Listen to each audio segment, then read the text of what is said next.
Mountaintop removal is a human rights issue. You can't replace my water. There is no replacing that. There is no reclaiming the land that's been destroyed. It'll never be again what it once was. We need to decide as a country, can we really keep doing this? Can we really keep flattening mountains to produce energy? Money, livelihood. If coal goes, then the entire state goes. Let me just make a couple opening comments. And first, I think it's one that's pretty obvious. Coal is important to America. This hearing is to explore one method that is used in coal mining in the United States and to look at its environmental and health risks.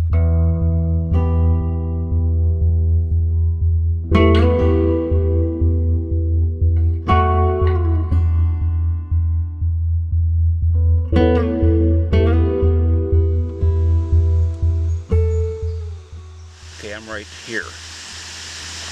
This is Clay's Branch, and it goes up. It's pretty well blowed out now. They blowed it off from there. I keep saying this, and I truly believe that once you look at mountaintop removal and what it's doing, it's insanity. And to think that you can do it is an insane thought.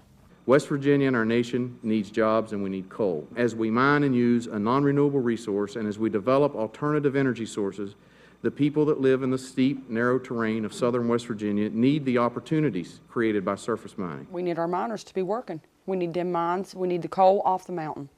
There's only one way to get it off the mountain, and that's mountaintop removal.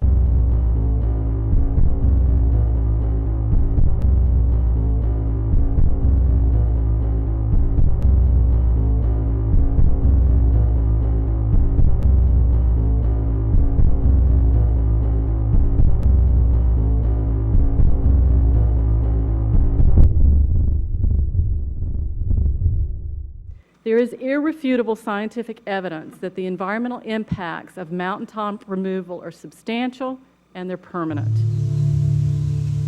There's a lot of reasons the Appalachians were fighting for. I mean, when I was a kid, we were poor. We didn't even realize it, and we didn't care. It was just nature. It was what was going on here. Going on the mountains and spend 2 or 3 days ginsening, a day hunting with an uncle. It's just all been lost because our communities are being destroyed. This has been going on for years and years and years now. When my dad was doing it, there wasn't these protesters. What changed?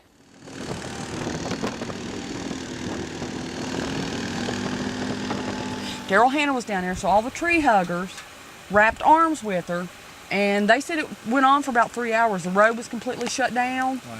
They said it was horrible. On Route 3 or just on at Route, the mine? No, Route 3. They shut down Route 3 completely and the mine. That's how many people was down there with her, doing a sit-in on the road. Like them 3 idiots that chained themselves to the backhoe. Freaking idiots.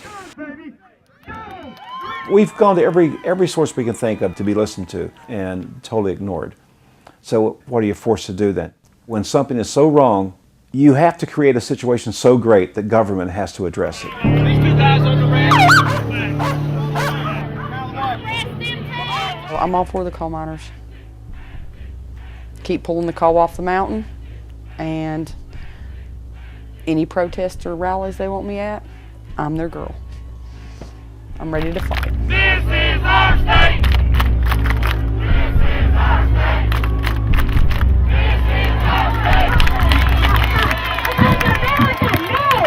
America is a home! There needs to be a non-violent civil disobedience revolution in this country! So we are all of us standing in the valley of the shadow of death.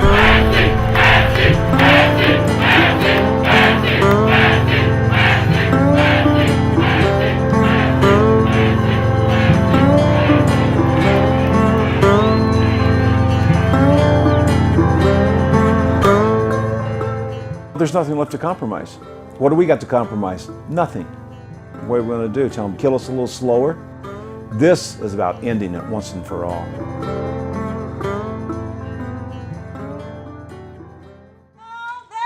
Give you my parting advice. It is all that I have to bestow. It's just been a gradual build to, I think now it is essentially a movement. Once it becomes a movement, I don't think it can be stopped, and I think we will end mountaintop removal. And it's the first time I've ever felt that way. You have learned from your mother at home. I don't think they're winning. I think our lawmakers know what this country has to have to operate. I don't think that we can afford not to have coal. They could help themselves by just joining us and demanding of state and federal government to create a diverse economy in West Virginia. Other states are building towards the green industry. What are we doing? We're not doing anything. We're staying farther and farther behind. We're always last. We're last in everything. You know, we're last in happiness.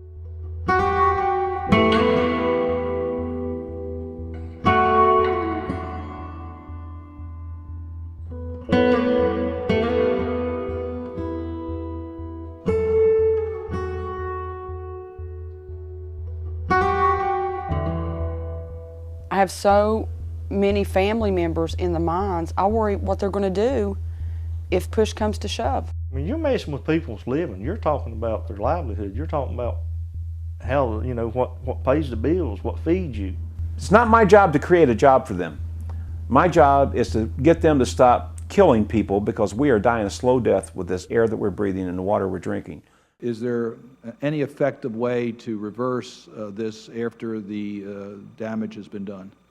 Well, so far there's no scientific evidence that that can be done. Everyone's looking at it so horribly. They put the mountain back. They plant trees. They make it grassy again. Men go there to hunt. So it's not like the mines ain't doing everything that they can to make everybody happy, but you can't make everybody happy. That's just not going to happen, because there's no making them happy until they shut the mine down. I mean, we've got a lot of coal reserves left, mineable for years and years and years. But just because it's going to run out one of these days is no reason to knee-jerk now about it. You know, that gives us plenty enough time to make preparation for when it does. This is our infrastructure. Appalachian Mountains is vital to drinking water all over the Mid-Atlantic, eastern part of the United States. Pay these guys with the stimulus money to start putting the damn mountain back, and let's stop this insanity. These guys don't have to lose their jobs. Everybody turn off your power for a week, and if you can survive, come here and protest. Until then, leave us alone. I don't go to your state sticking my nose in your business. Don't come to mine.